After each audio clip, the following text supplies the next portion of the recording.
Hey, it's Miss Lowry. I'm going to be explaining the English 4 summer reading assignment. So first things first, how do you find the assignment? Well, you go to my blog at shelbylowry.wordpress.com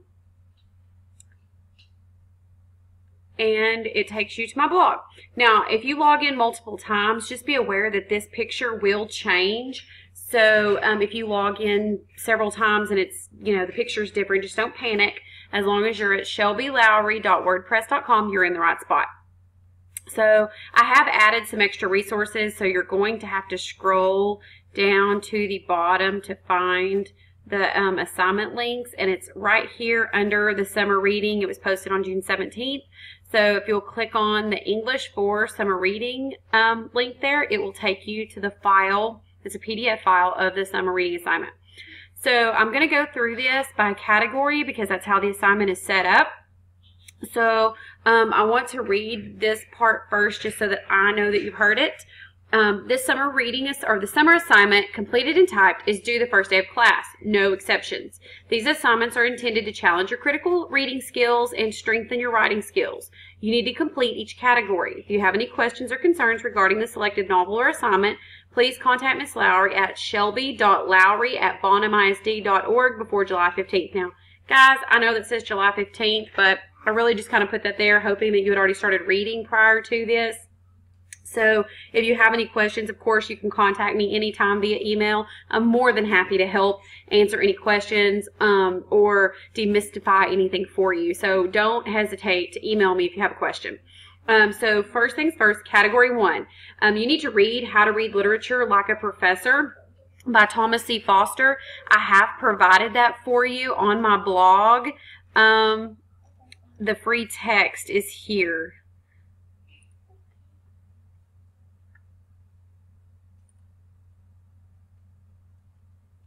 You can click on it there, or you can scroll up and down and you can see all of the threads that I've provided. So How to Read Literature Like a Professor, if you click this link right here, it will take you to the full text and you can read it from there. So I just wanted to go back and show you that briefly. So let me go back to the summer reading assignment.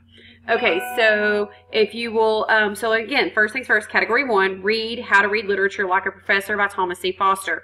Guys, all this really does is it shows you how to analyze literature. It shows you different examples from varied text and explains how to understand what you're reading on a much deeper level. There's a chapter over breaking bread or having dinner with each other. So if there are characters who are sharing a meal or breaking bread with one another, there are different things that might mean, and it walks you through and explains those things to you. And again, there are several chapters, and it's really an entertaining book. It's very, very funny. So that is just a great way to help you be able to think critically about your literature and analyze it. It'll really help you move forward throughout the year and give you a good foundation for analyzing literature. So that's category 1.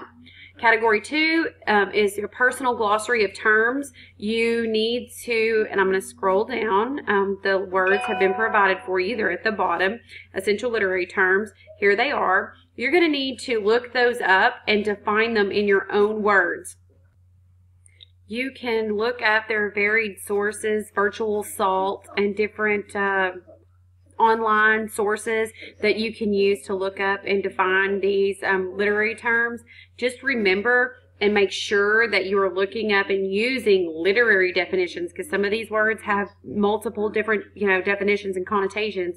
So make sure that you're using literary definitions. But guys, you cannot copy them verbatim. You have to put them in your own words. So basically, if I walked up to you and I said, hey, what in the world is personification? You need to be able to put in your own words what personification is to tell me what it is. That's what I'm asking you to do.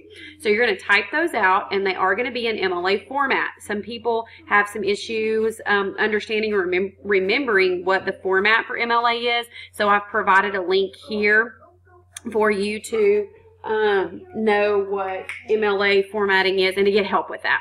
So again, category 2, you're defining in your own words all of these literary devices and typing them up in your own words and putting them in MLA format.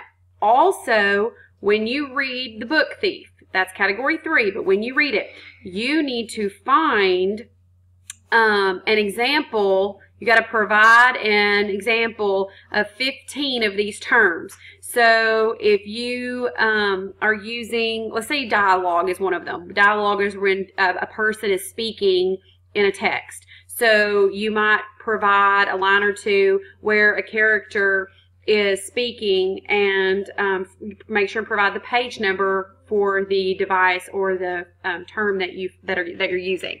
So again, you got to find 15 of these within the novel. So you're defining them in your own words, and you're providing 15 of them from the text with page number where you found them from. And all of that's going to be in MLA format. So that's going to be category 2.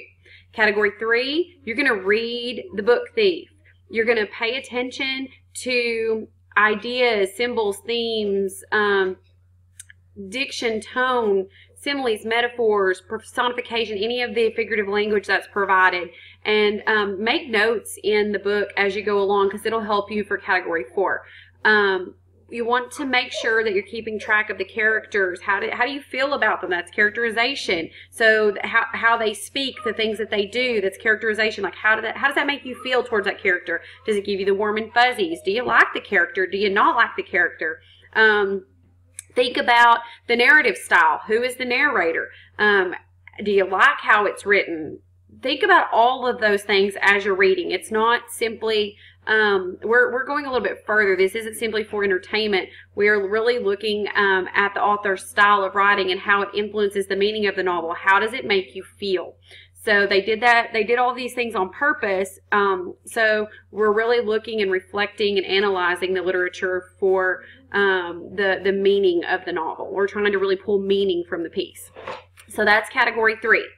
Category 4, you're going to complete a close reading and response. So once you've read the book, you're going to pick a 2-page section from the book that you found particularly beautiful, compelling, interesting, or confusing, and you're going to photocopy it.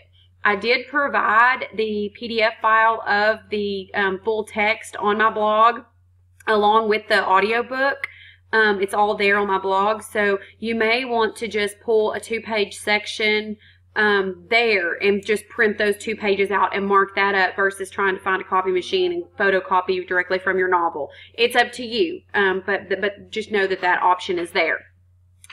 What you're going to be doing is you're going to pay close attention to the language used and the words used and how does it create meaning. There are several different little questions and things here that you can ask yourself.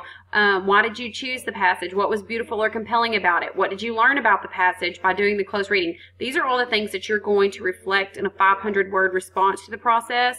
But as you're close reading, look for figurative language. What did that mean to you? Did it change your view of a character? Did it kind of give you an aha moment of something else going on in the novel, like a further meaning? So pay attention to those things. I've provided 2 or 3 different articles and a YouTube video on my blog further explaining and giving examples of how to do a close reading. So if you're not 100% sure on how to do this, you might want to watch those first and then complete your close reading.